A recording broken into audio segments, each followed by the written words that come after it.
Madame Revaud-Dallon de la Foy. Christine. Président, merci Monsieur Léguéry pour votre présence et pour que nous puissions aborder un sujet sur lequel je souhaitais que nous ayons un débat, et j'en suis très contente, qui concerne la question des relations de Frontex avec les pays tiers.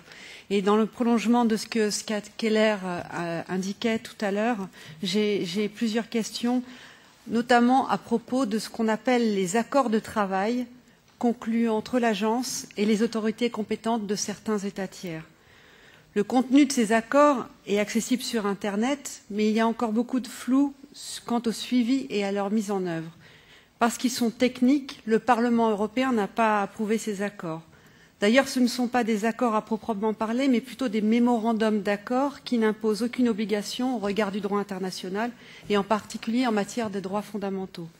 Selon les informations dont je dispose, ces accords de travail laisseraient entrevoir la possibilité pour Frontex et les États tiers de participer à des opérations de retour et de surveillance conjointe dans les eaux territoriales non européennes. Il est ainsi légitime de s'inquiéter que ces accords respectent effectivement les droits fondamentaux des migrants, en particulier le droit de quitter son pays et le droit de demander l'asile. Le Parlement européen devrait pouvoir être informé régulièrement à leur sujet et exercer un contrôle démocratique sur ces accords afin de s'assurer de leur conformité avec les traités et la Charte des droits fondamentaux. La politique de l'Union européenne en matière d'asile et d'immigration ne peut en effet échapper au droit de regard de la société civile et des députés européens. Donc je vous remercie beaucoup pour votre présence et pour répondre à ces questions.